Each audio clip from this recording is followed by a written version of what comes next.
Hey, what's up, everyone? This is Kai Dickens, and you're listening to the Telepathy Tapes podcast. My son said to me, I can hear thoughts. What is this phenomena happening? Why are his mind and my mind completely connected? Telepathy is the tip of the iceberg with their spiritual gifts. People don't understand that they can do this. They don't even have to be in the same room, the same zip code. For decades, a very specific group of people have been claiming telepathy is happening in their homes and in their classrooms. And nobody has believed them. Nobody has listened to them. But on this podcast, we do.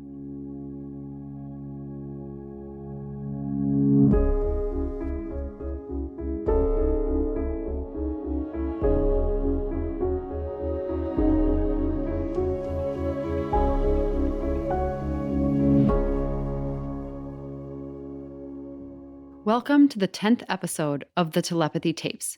This episode is a little different from the others you've heard thus far. This isn't about the parents' or teachers' perspectives or interpretations. It's about theirs, the non-speakers. We've spent so much time uncovering the incredible ways non-speakers navigate the world, share their wisdom, and challenge our understanding of communication. But the question remains, what do they want us to do with this knowledge? In this episode, you'll hear directly from non-speakers about their hopes, dreams, and the changes they want to see, from education to advocacy to how we approach human potential. Because knowing about these gifts isn't enough. Action is the next step. And who better to guide that action than the very people who gifted us this new understanding? The response to this call was overwhelming, with far more content than could fit into a single episode. And so I've done my best to select pieces from various spellers that give you the fullest picture. First, I want to introduce Sammy. She's 25 years old and lives in Carmel, California with her family. And my first question for the spellers was this. Now that the audience has digested everything presented in the telepathy tapes, what should they do with this information? What does it all mean? Think of us as a ripple in the waters. First, we shatter reality for our parents in particular. Then we shatter reality for the schools, the teachers, the therapists. Many still can't believe their eyes because you've become so accustomed to the phrase seeing is believing and thinking that science has to prove it before it can be seen as real. This is mind tricks that keeps many locked in the dark. I also asked how society should change to meet this moment. The stark truth is that you are more than the mind, more than the body. Awaken the collective spirit again to the true magnificence of who you are. Next, I want to present the responses pulled together by Dr. Andrea Lambuti, showcasing some of the thoughts of the autists that she works with. This first one is from Alex D. A love to this podcast. Acknowledging that this is real is not easy for many. Always thinking outside our experience is hard. This is our world, but it is hard to explain in a way neurotypicals can conceptualize. It is more than another language, it is another different opportunity of existence. At the most basic level of explaining, it is like running different entire operating systems. All love to those in heart who try to understand. All my energy feels like this is a big moment. And here's Joe, who piggybacks on Alex. His words were recorded by his mom. I want to say that even though I think it is overwhelming to explain, I am glad people are open to learning. I get nervous that with this, I will not be understood.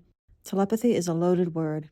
Maybe it is the best way for neurotypicals to understand, but it is bigger than that. Alex said it perfectly. It is a totally different type of thought and existence. Rose will be next, and she asked if I could read her words. Quote, I am too overwhelmed by happiness that people believe this is real. It is all real. Knowing that people are listening gives me hope that we can be truly seen. This is all that matters to me. And here's our next speller, Maudie. I am heart and soul in this conversation. I desire so much for us all. I desire a world that sees gifts in autism. Calling it a disability has never been accurate. We don't need a cure. We need support like anyone else. We are not broken. I love that more people are starting to see this. I am feeling in my heart and soul that the world is changing. And here's Alex V., whose words are being read by his mother. First, I want to say thanks for this podcast. I think everyone should know that we are inside these uncooperative bodies. I am here. I hear and understand you. That is all I need people to know. And next is Jack. We are cognitively different. It is a gift. It is a misunderstood gift.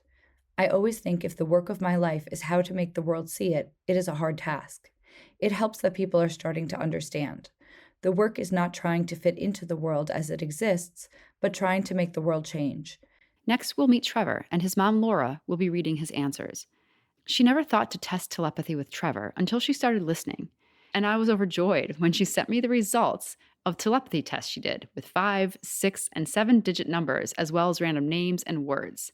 She said that Trevor was 100% accurate. So he's doing it too. So I'd be really interested to see how many other people are trying this with their kids and how successful they are. I can answer this. Lots. My email inbox has been a sheer delight as parents are discovering for the first time, like Laura did, that if you believe and trust in your child and their abilities and enable them to spell, you won't be disappointed. And here's Trevor's response to my question about what listeners should do with all the information they've learned. I want them to see us in a different light. I am an intelligent man with remarkable spiritual gifts. I wish they would presume competence in non-speakers. And for humanity, I desire compassion and understanding for who we are. We are light workers. Next, I want to move to a residential home in England. A wonderful human being who works at the home diligently collected messages from a non speaking resident. This staff member had previously worked with non speakers, so she knew about the telepathy, and this awareness allowed for a trusting, open bond with the resident. Here's what she wants you to do with the information shared in the podcast. I live in a residential home for adults who have learning difficulties. I am imprisoned here until society changes its mind about who I am. I'm aware of thousands of people like me who are non-speaking adults lost in the care system. If society could start to accept that we are not under-functioning but ultra-functioning and can see our physical disabilities as a symptom of our grey matter functioning excessively well rather than not functioning at all, we might start to get somewhere. Let us lead you. And as for the medical system, most of us have quite an acute awareness of our own physical bodies. Even if we appear to be disassociated from our own physical bodies, we are still able to help you enormously with diagnosis. You are regularly missing out on the miracles that are occurring on a daily basis as we take care of ourselves, despite the damage your drugs and diagnosis are doing to us. And we would like to have access to more complementary therapies, sound healing, acupuncture, massages, kinesiology, tuning forks, shiatsu, and also give us a physical space to think, preferably outdoors, without the TV or the radio on, so we can heal ourselves. And finally, some closing thoughts. I am content with my physicality and my gifts. I do not want to share them with everyone. That would be exhausting. My main motivation is for the betterment of humanity and the conscious evolution of mankind. And I believe that by understanding us, we work towards this goal together. We do not want to be swept under the carpet. This does not help either you or us to transform. We all need each other now. Next, I want to introduce Arjun, a 13-year-old aspiring poet from Florida. His older brother will be reading Arjun's responses. Who I look like on the outside is not me. I'm trapped in a body that struggles to obey me. My family has pursued different therapies and treatments. All failed but spelling. My voice has been set free and wanders the earth searching for the key to unlock the rest of me. These are some of the changes he'd like to see made in society. It violates our basic rights to deny access to a reliable form of communication to express our needs when necessary. Silencing us by this denial is criminal neglect and discriminatory. It must end. My opinion is the same for our medical system. I would love to see doctors accepting our communication methods and including us in their discussions. Next, we'll meet Noah and Adriana, who are siblings and remarkable energy healers based in Indiana. I met them both over Zoom a few years ago, and though they weren't in this season of the tapes, they were essential to it in ways that I just can't explain. Here's Noah communicating through Melissa Graves, who has opened up communication channels in the family that are amazing. But I don't want to dive into that yet because theirs is a story we'll share next season. We all are connected, and I can't express that enough. Our thoughts build the world. Our thoughts are heard by the world. Our thoughts are felt by the world. Even if the words aren't said, the feeling is there. Noah's sister, Adriana, also worked with Melissa to communicate her thoughts for this episode. Every child comes through with spirit eyes. Every child comes through with the connection to source. Every child comes through with the ability to speak telepathy. It is the trained behaviors that break those abilities, that take them away from us. Next, I want to travel to Maria's office outside of Chicago to hear some of the messages that she's been gathering from her students. Do you have any of their writings there that of anything they wanted to share? We do. You organized it very well. Thank you. I was like, this is how Kai will want it. So I'll organize it like this. That's Dan, a new volunteer in Maria's classroom, and he'll be helping her read through these responses. I'll be releasing a special bonus episode about Dan in January because he's the first voice user that I personally know who has been to the Hill and multiple times. But now, turning back to the spellers. Speller 1 said, for progress, we must determine what everyone feels is important. What I feel is most important is for schools to understand our full potential. And Speller 2 said, I think just treating others the way we want to be treated can get society to a better place. And Speller 3, I believe the minds of spellers are some of the most intelligent. The education system really needs to challenge us with regular education classes. Can you read what they said, if anything, about how to do that? The school's first challenge is to train spelling partners, then create a sensory neutral environment where spellers manage their bodies and engage in the regular curriculum. The medical system will do better having people who can spell with us during the appointment. And to listeners who want to get more deeply involved, you can look into getting trained in spelling to communicate or the rapid prompting method, because to meet the spellers where they're at, more people need to be trained and willing to work with them on the board. Number 3, what do you want others to know about who you are, what you know and experience? Speller 1, I want to right the wrongs most think about communication with spirits. I find it sad that people interested in spirits are judged. I stopped worrying about death. Is there any context that we should know about spirits or death here? His dad recently passed. Maybe he was questioning a lot about mortality. I think all this communication that he's having in thought sharing and also with spirits has been helping him move through and to get his perspective solidified for what death is and not to be so scared about it. Maria's students shared other insights like, I see violet, blue, and green auras that tell me about people's energy. I've been doing this for 20 years, and I'm 20. I only telepathically connect if I am experiencing loving feelings. And that means that they can only connect with thought sharing if they're experiencing loving feelings? And that's consistent. That's something that you hear from all of them. All right, next one. We listen to each other when we think each other needs it. We send thoughts like email. I think all of us are here to get a message across. I feel sharing thoughts is a spiritual thing with science behind how it works. It's like sharing a side of us that no one else gets to see. That's all that we got organized. There's more. There's so many responses. And for the stuff you didn't organize, can you just give us a summary of overall themes or messages that kind of came up repeatedly? One theme was, I only go in if there's love and acceptance and kindness. That was a big one. This message needs to get out. That's a recurrent theme I felt.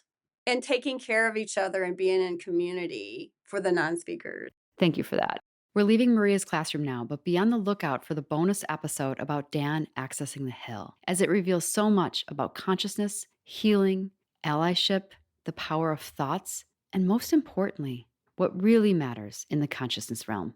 Next, I want to introduce Anthony. You've met his former teacher, Marianne, throughout the series. And though she's now retired, she still works with him almost weekly. I've spent time with Anthony, and he's one of the most expansive, knowledgeable teachers that I've ever met. Here's how Anthony introduced himself. Marianne is reading his words. I am a futuristic human being. I came into this world with my eyes wide open. I am a pure, transparent soul here to help humanity evolve. I remember what most people have forgotten, and I am in tune with vibrational frequencies and can match specific frequencies to access and to transfer thought forms into words. This ability also allows me to communicate interdimensionally. Aspects of my personality travel through space to dimensions most can only visit in their minds. They are as natural to me as your typical human stay is to you. I help people know who they are and prepare them for shifting their desires from the material to the ethereal world where all creative ideas are birthed. I wrote a note to Marianne and Anthony and asked what he meant by saying he's a futuristic human. And Marianne said, quote, "By a future human, he means that he has capabilities that humanity will evolve into. He suggests that we will all be moving toward this new form of telepathic communication and that it is a necessary evolutionary step. Anthony also suggests that people will, over time, become more intuitive, multidimensional, and interdimensionally wired. And Marianne said that by multidimensional and interdimensional, he's referring to the way they connect with all the invisible energies around us. He can use it to extrapolate information from what some refer to as the Akashic Records, universal mind, or the divine. And in terms of humanity's unfolding, he suggests that we are in the beginning stages and that this more modern form of communication will continue to unfold for generations to come." End quote. And now to continue with Anthony's prepared thoughts, describing the extent of his capabilities. My capabilities are vast and currently undefinable. I belong to the energy group of non-speaking souls working between dimensions. I descend and accept what is referred to as three-dimensional linear thought, yet I struggle with its limitations and restrictions. Matching specific frequencies allows me to access information and to transfer thought forms. Blending energy with me is the best way to share glimpses of my multidimensional perspective. Frequency adjustment is the key to interacting with them. Currently, most humans do not have free access as we do.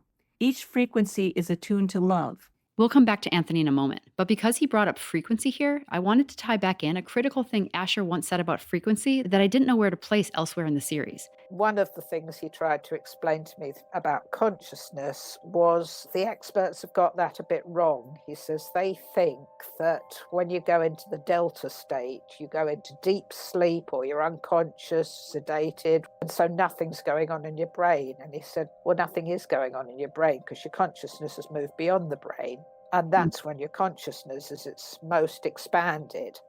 That's when you're out in this altered state and you've got access to everything. Brain states, they have different hertz. And at the delta state, the frequency in the brain is very, very low because you're not in the body very much. Then when you get down in the beta state, which is normal waking consciousness for neurotypical people, then most of the consciousness is in the body. And when you get to the gamma state, which is the busiest one of all, he said that's like fight or flight or extreme arousal. He said the ideal state for every neurotypical people and neurodivergent people would be the alpha state, which is complete balance between the two. You're still grounded, but you've got that greater link into consciousness and you're aware of all the little nudges you get, the little intuitionicities and things. They just sort of keep coming. And he said for people on the spectrum, people with autism and so forth, to get down to the alpha state for them is a real effort to force their frequencies that low. Whereas for neurotypical people, it's often quite difficult to get them that high and to actually tune in to higher self. Jess completed this thought from Asher with a sentence that seems to validate the notion that consciousness is fundamental. He says that consciousness obviously precedes and proceeds on, and that the earth experience, the 3D body, is a temporary part of consciousness. It's a very necessary part because that's where we build up all this information. And now going back to Anthony, Marianne's former student, giving his best advice for humanity. Love is eternal. Everything else is an illusion caused by separation. Great change occurs when we join our souls as one. The highest human power is love. Spiritual evolution occurs when hearts are aligned in mass to create loving vibrations during all circumstances at all times. Planetary upgrade is needed now. Future humans must be driven by loving kindness. Love purely, love openly, without conditions, love soulfully, feel God in every person. Kindness is the best way to evolve.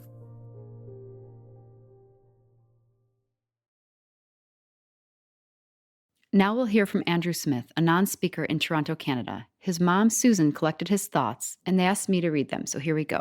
Open your mind to the possibility that information, knowledge, and wisdom are acquired through many means and available to us all. Move away from conventional ways of thinking about non speaking autistic individuals and towards all that is possible. Be an ambassador. And here's what he wants others to know about his experience. I am here to show others a different way of being, one just of love and of living from that place. And when asked about his desires for himself and humanity, he answered, quote, consider that this is already underway. Next, we'll turn to Cody and Aaron, who are 14 and 12. Their mom, Monique, sent me their thoughts via their communication partner, Michelle. My first question to them is what they want all of us to do with the information that we've learned thus far.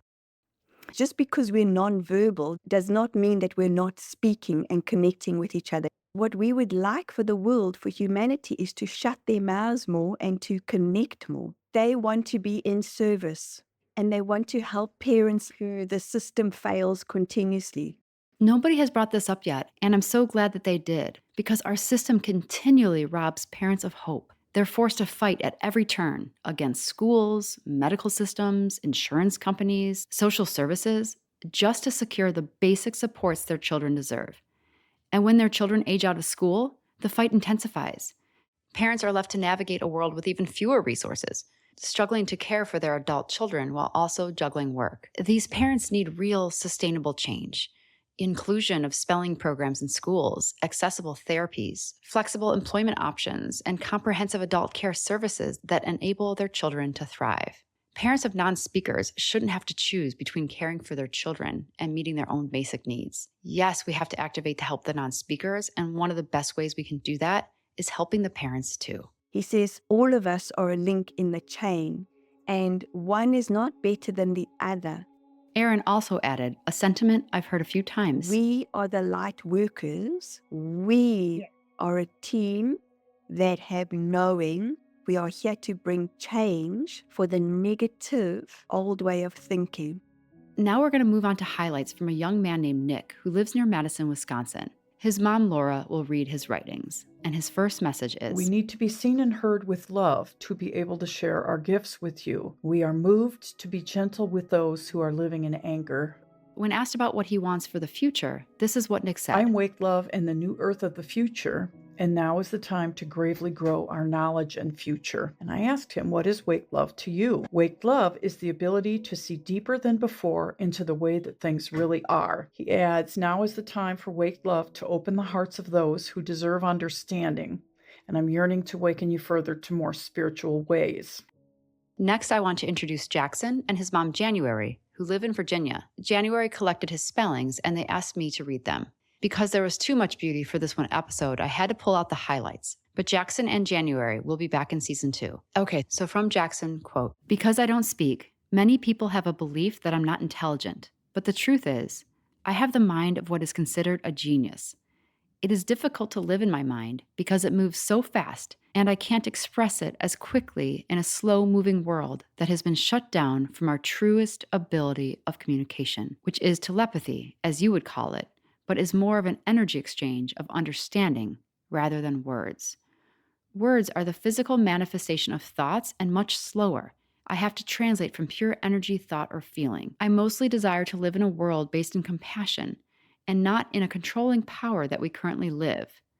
Every soul's true nature is love, but the human mind gets distorted and they forget. They get controlled by their emotions, by feeling guilt and shame, which they try to gain power over and unleash it onto others. Compassion will help them realize they are worthy of being loved, even when mistakes have been made. The compassion that we offer can change everything, even if you never speak it, but hold it in your heart for everyone. I very much want to help people move in this direction so we are more of a spiritual world. End quote. And thank you, Jackson. That was beautiful. And now I want you to meet Daniel and his mom, Connie. I hopped on Zoom with them to record their responses. This is so epic what we're going through right now with the non-speaking autistics, telepathy, their gifts, which Daniel says are not really gifts that, all of us can do them. We just forgot. I just love the wonderment that I'm under right now because of my son and the other autistics that I've met along the way.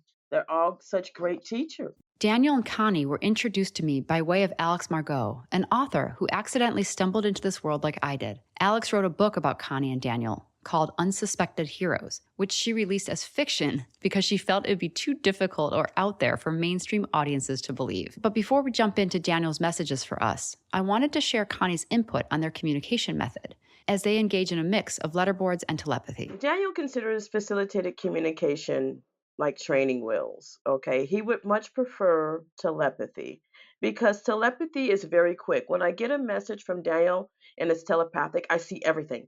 It's like everything comes in at once and I can translate it. However, because I'm still dealing with doubts, I would ask him on his communication board, hey, this is what I heard you say. Is this accurate? And he will let me know, yes, no, or he will add to what I was shown. So, yes, I am telepathic with Daniel, but would I say I'm an expert? I'm still in the process, and that's okay. Because sometimes with telepathy, you might think it's your own thoughts because it doesn't always come in like a voice. Sometimes it comes in as pictures, an impression. It's not always the person's voice, if that makes any sense. From what I've learned, this sense of doubt and learning to trust yourself and the process is really common. It's just weird at first to have thoughts and visions and words entering your head that aren't your own. And of course, parents wonder if these are their thoughts or not. And from what I've learned, this process gets easier with practice and you start to trust it more and more. So with that, here's Daniel's answers to what you should do with the information presented in the telepathy tape. I want them not to dismiss this information. Allow your mind and heart to process what we are presenting. When that feeling comes in your body of doubt, keep holding the information. Don't turn away. Don't dismiss it. We talk about the importance of openness. Be open to the possibility that we are beyond what you think you know about our capabilities, knowledge, and worth. And here's the changes Danielle would like to see in the education system and medical system. They need to know about emotions, how the energy of emotions impacts everything. It impacts our cells, hormones, and how we interact with each other as a society. Emotional intelligence is key. It goes back to the knowledge of oneself. This echoes what Noah said, that knowing our emotions and reconciling them is so much more important than we realize. The knowledge of emotion is what society needs, what education needs, and what the medical field needs. Emotions are ignored across the board, and that must change. And what he wants others to know about his experience. There are times where I feel small. It is a weird duality that I live with. However, in moments like these, where I feel seen and heard and acknowledged, I feel more like a king. I feel the soul of humanity because it is love. It is openness that brought them to hear my words. And I cannot be more honored and humbled to be of service to those that hear me. Beautiful. And one of the things he kept on telling me too, and I didn't understand at first, he said, pay attention.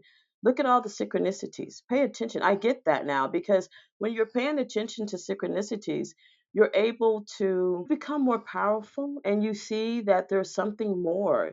It's all about being open because when I was new to it, I was like, things went over my head. I was skeptical, but you really have to be open and just be in wonder. Before sharing closing thoughts from the spellers that you've already met this season, I wanted to go back to Sammy so she could share her closing thoughts. It's blowing people's reality bubble to see beyond what their eyes have been trained to see. This brings to mind ABA or behavioral research techniques that try to train us out of our behaviors and sensory systems. But it is the general population that has actually been ABA trained because you've been entrained to think in certain patterns that wired a neurology to keep running that pattern. You were not able to break out of this loop to advance yourselves to a whole new level. It's been sad to witness from the higher dimensional perspective. Our main point of consciousness resides on a different reality plane, as many in your podcast have demonstrated. This has been a very positive turn of events. It's time to completely tear down the false reality bubble. What awaits you is a new human, the real human, actually. It's as if all of us just need to be introduced again to who we really are.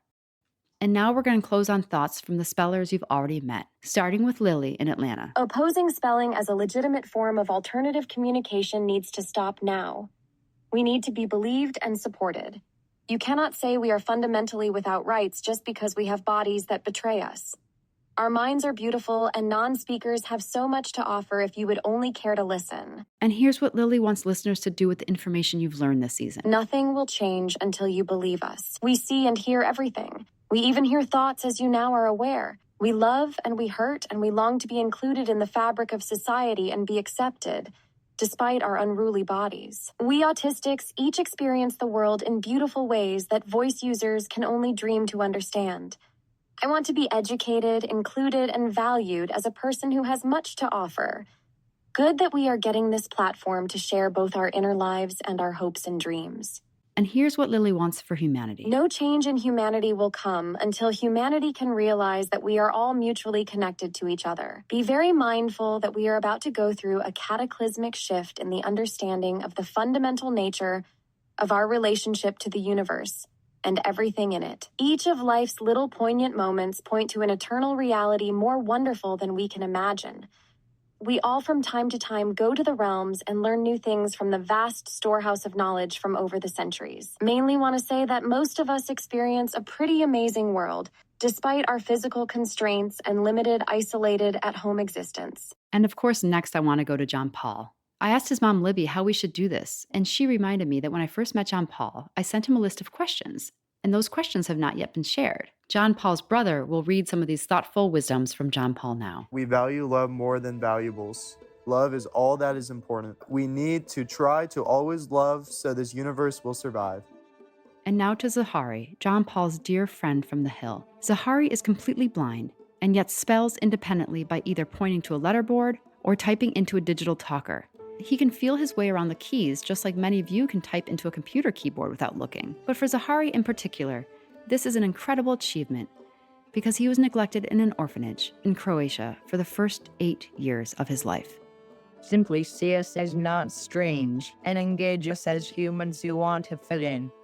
Assume we all have this gift. How would your thoughts about us change? Too many non-speakers are treated like infants sitting in classrooms and hearing fake people saying they presume competence, yet they actually don't. At least assume we can hear thoughts, so you can shift your mindset about us. So many non-speakers are stopped attending school when they start RP and spelling, because speech teachers are scared they will lose their license. Spelling has allowed me to show that I'm a smart person trapped in a body that I struggle to control. Sometimes getting my friends to hang out on the hill is nice because it is easier. Lately I go a lot. And next to Josiah, the young man in Minnesota who could hear the intimate thoughts and prayers and inner workings of the author Max Davis. Josiah's dad Joe will be reading his answers. The gifts of one person are one thing to lift up, but this podcast finally says, we are all in there. The foolish people are those who have stolen the story to say this is not possible. I am one of many of us, thinking and dreaming and feeling.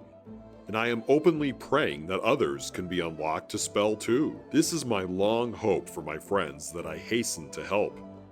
I need them to tell others that they are in there too. I am one person who is listened to, but so many are never known about. Name it the mission to go and free them all.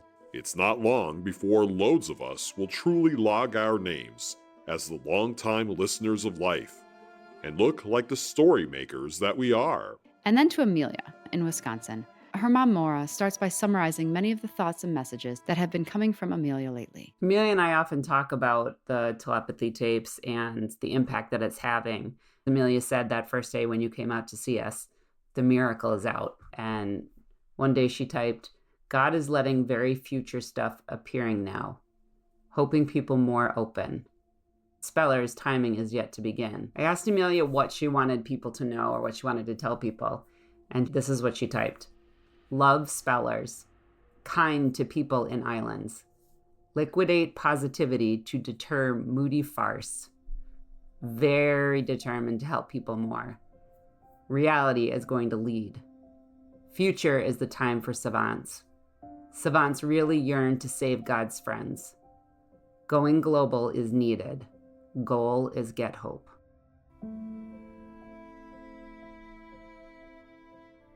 And last, but certainly not least, to my dear friend Houston.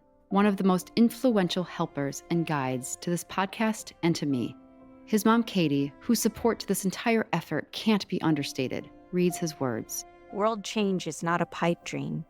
It's truly why we are here. And Houston laid out some small and big pieces of what world change might look like.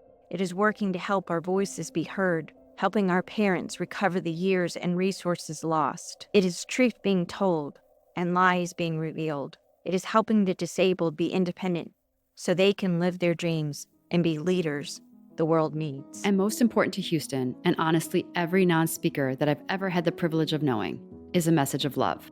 Love and helping others has to be more important than serving yourself. My job on earth is to make all the earth hear that God is love. So great is love that no one will have any need to fear when they sink into its depths. Neurotypicals believe, I've seen. When you've seen what I've seen, there is no doubt. And we'll end there on that line. When you've seen what I've seen, there is no doubt. This sums up the experience of everyone you've met this season. Their certainty in what they've seen and experienced is why they risk their reputation to come forward. Now it's up to us to carry forward this message, to presume competence and advocate for spelling, and to work hard to change and envelop more compassion and love and unity into our lives so that we might just evolve in the way the non-speakers say we can and should. On behalf of everyone involved, thank you so much for opening your hearts and minds to this message. The non-speakers, families, teachers, and scientists in my orbit have been emboldened and forever changed by the validation that you've showered on them and this show. And through your messages and your posts, we've overwhelmingly received your desire to dive deeper into everything you've learned. And to honor that, between Season 1 and Season 2, I'll be releasing bonus episodes featuring interviews with thinkers and experts and other families to help us explore and unpack the many questions that we've raised together. Consider these bonus episodes like the liner notes of an old album. And the first of these bonus episodes will share Dan's journey to the Hill and the incredible response that he received there. And in the meantime, you can get updates by following us on Facebook, Twitter, and TikTok, where our handle is the Telepathy Tapes, and by signing up for our mailing list at thetelepathytapes.com. There's so much great stuff to come, and all of it, including Season 2, will reframe your reality and shift your paradigm even further. Please tune in for the bonus episode that will feature Dan and how he got to the Hill. I think it offers us such critical insight and understanding, and it unfolded during the making of this season. And I cannot wait to be back with Season 2 and to keep you up to date on the film. All of it, I promise, will reframe your reality and shift your paradigm even further.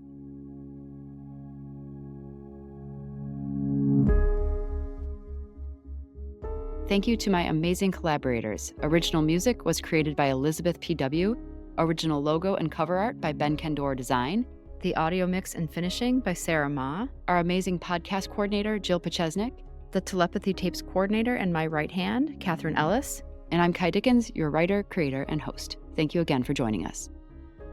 Remember that you can review some of the tests and see some of the film recordings on our website, thetelepathytapes.com. Thank you so much for tuning in, and join us next week as this world expands and deepens.